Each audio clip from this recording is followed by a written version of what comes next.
we could ask for your initial response to the North Korean launch? Sure. Well, I'm not surprised by the fact they launched the missile, obviously. We all knew it was coming. It was just a matter of exactly when. I am, though, disappointed that Una-3, which is the same vehicle as Taepodong-2 ICBM, was successful. I was hoping that it would fail again. In terms of why and why now, and my answer to that is why not. I really can't think of a single reason from a North Korean perspective to not to do it.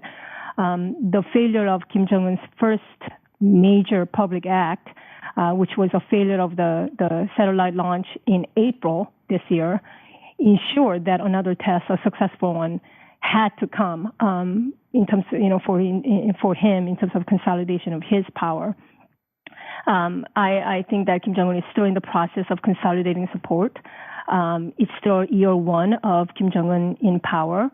And you have to remember that Kim Jong-un lacks the sort of the revolutionary credentials that his grandfather earned as a guerrilla fighter against the Japanese.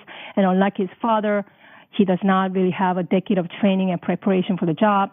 We all know that without serving a day of military service, he was made a 4-star general. So he really has to prove himself, be it through another missile launch or nuclear test or military provocation against Seoul.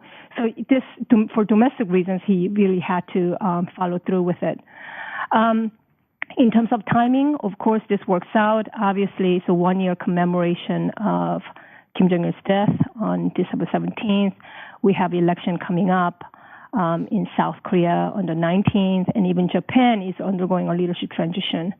So it works out in terms of timing. Oh, and I should also add that I think it also strengthens North Korea's hand in future negotiations with Seoul and Washington. By doing this, and they can go back to the negotiating table and then sort of say, okay, you have to accept us as we are.